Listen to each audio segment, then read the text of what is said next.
అప్పులు చేస్తున్నాం. అలాంటిది ఇప్పుడు ఉపాధి హామీ పని కూడా 40% డబ్బులు రాష్ట్రం పెట్టుకోవాలి అంటే చంద్రబాబు గారు ముమ్మాటికి పెట్టుకోలేరు.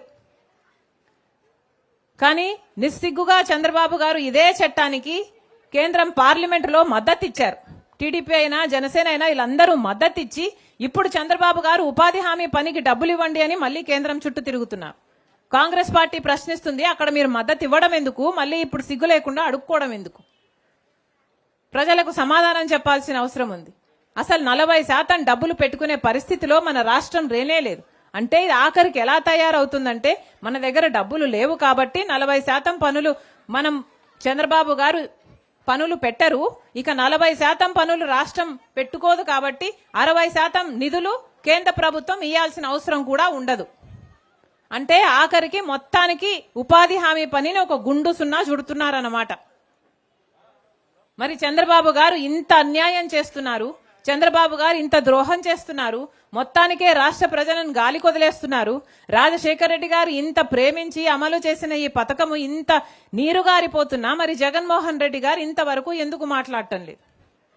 పేదలకు ఆసరాగా నిలబడిన పథకం, కానీ జగన్మోహన్ రెడ్డి గారు బీజేపీకి వ్యతిరేకంగా మాట్లాడడం ఎప్పుడో మానేశారు. ముఖ్యమంత్రి కాకముందు వరకు మాత్రమే మీరు మాకు ఓట్లేయండి, మేము బీజేపీ కాలర్ పట్టుకునైనా సరే ప్రత్యేక హోదా తీసుకొస్తామన్న జగన్మోహన్ రెడ్డి గారు ముఖ్యమంత్రి అయినాక ఏ ఒక్క రోజు కూడా ప్రత్యేక హోదా కోసం కొట్లాడలేదు. బీజేపీకి సాగిలబడ్డాడు. ఎవరి స్వార్థం వాళ్ళు చూసుకున్నారు. బీజేపీ మనకు ఏ మేలు చేయలేదు, మనకు ప్రత్యేక హోదా ఇవ్వలేదు, పోలవరం ప్రాజెక్టు కట్టలేదు, రాజధాని కట్టలేదు.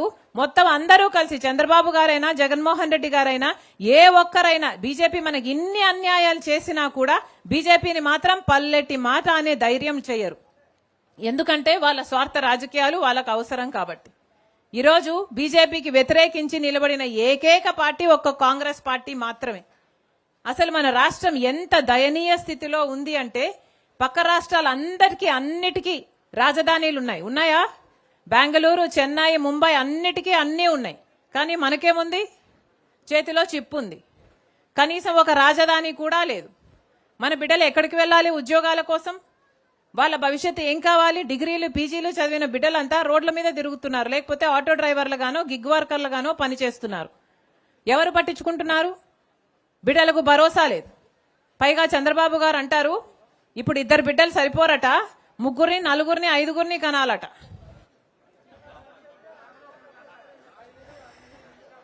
ఉన్న బిడ్డలకే దిక్కులేదు, 2, 3, 4 కడాలట.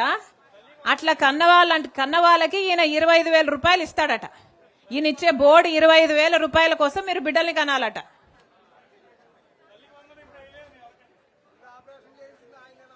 ఇప్పటికే ఆరోగ్యశ్రీకి చంద్రబాబు గారు 3,000 కోట్ల రూపాయలు బకాయిలు పెట్టారు. ఫీజు రీఎంబర్స్మెంట్ కు 6,000 కోట్ల రూపాయలు బకాయిలు పెట్టారు. ఇప్పటికే కరెంటు ఛార్జీలు చంద్రబాబు గారు ముఖ్యమంత్రి అయిన తర్వాత ఈ 2 ఏళ్లలో మీ మీద 15,000 కోట్ల రూపాయలు వేశాడు.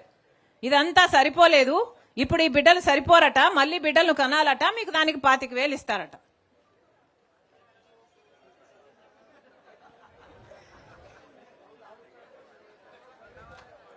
ఒకసారి ఆలోచన చేసుకోండి, పాలకులు ఎలా ఉన్నారో ఆలోచన చేసుకోండి. జగన్మోహన్ రెడ్డి గారేమో లిక్కర్ మాఫియా చేశారు.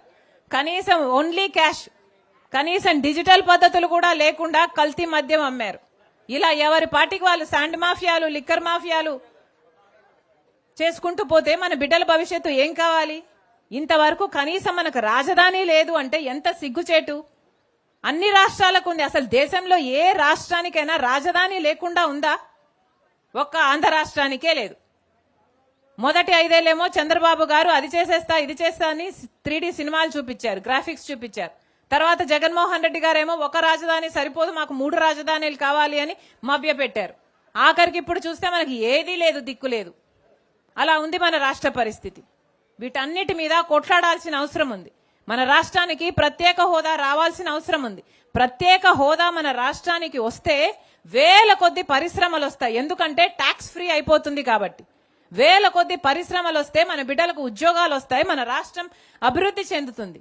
కానీ ఎవరూ పట్టించుకోరు, ఎవరూ ఆలోచన చేయరు. చంద్రబాబు గారు ప్రత్యేక హోదా కావాలని బీజేపీని అడగరు, జగన్మోహన్ రెడ్డి గారు బీజేపీని ప్రశ్నించే ధైర్యం చేయరు. అంటే ఉన్న వాళ్ళంతా చంద్రబాబు గారైనా జగన్మోహన్ రెడ్డి గారైనా పవన్ కళ్యాణ్ గారైనా అందరూ బీజేపీకి బానిసలుగా తయారయ్యారు, బినామీలుగా తయారయ్యారు, సాగిలపడి మొక్కుతున్నారు. ఒక్కరు కూడా బీజేపీని ప్రశ్నించే ధైర్యం చేయటం లేదు.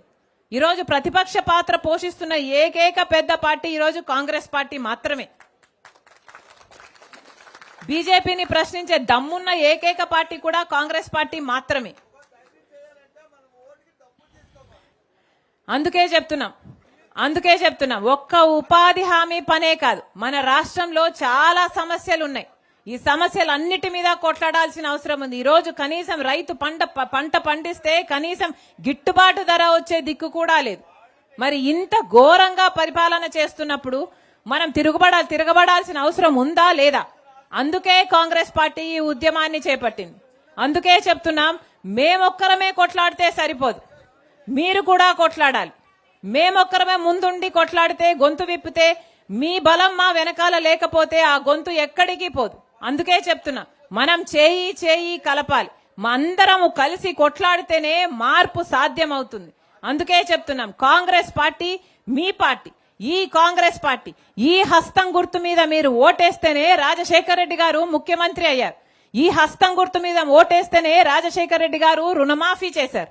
ఈ హస్తం గుర్తు మీద మీరు ఓటేస్తేనే రాజశేఖర రెడ్డి గారు ఆరోగ్యశ్రీ పథకం చేయగలిగారు.